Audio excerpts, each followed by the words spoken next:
Cat and Mouse in Partnership. From Grimm's Fairy Tales, by Jacob and Wilhelm Grimm. Translated by Edgar Taylor and Marion Edwards. This recording is in the public domain. Read by Bob Neufeld.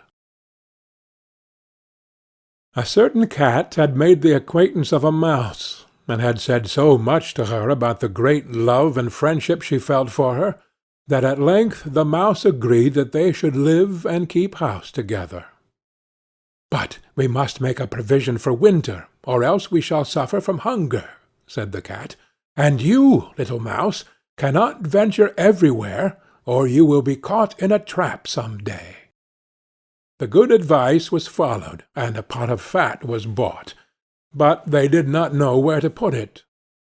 At length, after much consideration, the cat said, "I know no place where it will be better stored up than in the church, for no one dares take anything away from there.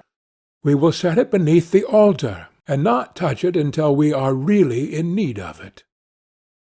So the pot was placed in safety, but it was not long before the cat had a great yearning for it, and said to the mouse, "I want to tell you something, little mouse. My cousin has brought a little son into the world, and has asked me to be the godmother. He is white with brown spots, and I am to hold him over the font at the christening. Let me go out to-day, and you look after the house by yourself." "Yes, yes," answered the mouse, "by all means go, and if you get anything very good to eat, think of me. I should like a drop of sweet red christening wine myself." All this, however, was untrue. The cat had no cousin, and had not been asked to be godmother. She went straight to the church, stole to the pot of fat, began to lick it, and licked the top of the fat off. Then she took a walk upon the roofs of the town, looked out for opportunities, and then stretched herself in the sun, and licked her lips whenever she thought of the pot of fat, and not until it was evening did she return home. "Well, here you are again," said the mouse. "No doubt you have had a merry day." "All went off well," answered the cat. "What name did they give the child?" "Top off," said the cat quite coolly. "Top off!" cried the mouse. "That is a very odd and uncommon name. Is it a usual one in your family?"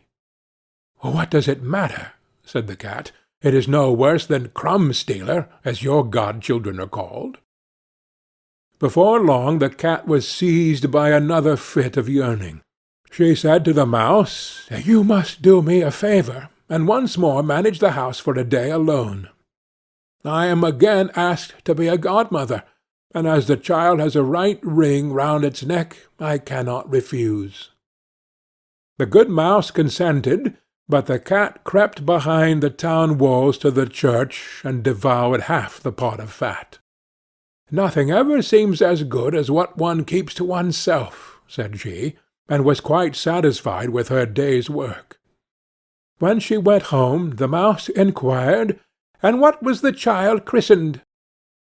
"Half done," answered the cat. "Half done? What are you saying? I never heard the name in my life. I'll wager anything it is not in the calendar." The cat's mouth soon began to water for some more licking.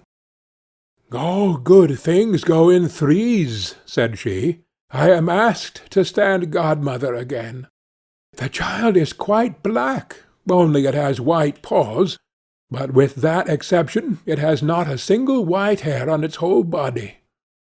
This only happens once every few years. You will let me go, won't you?"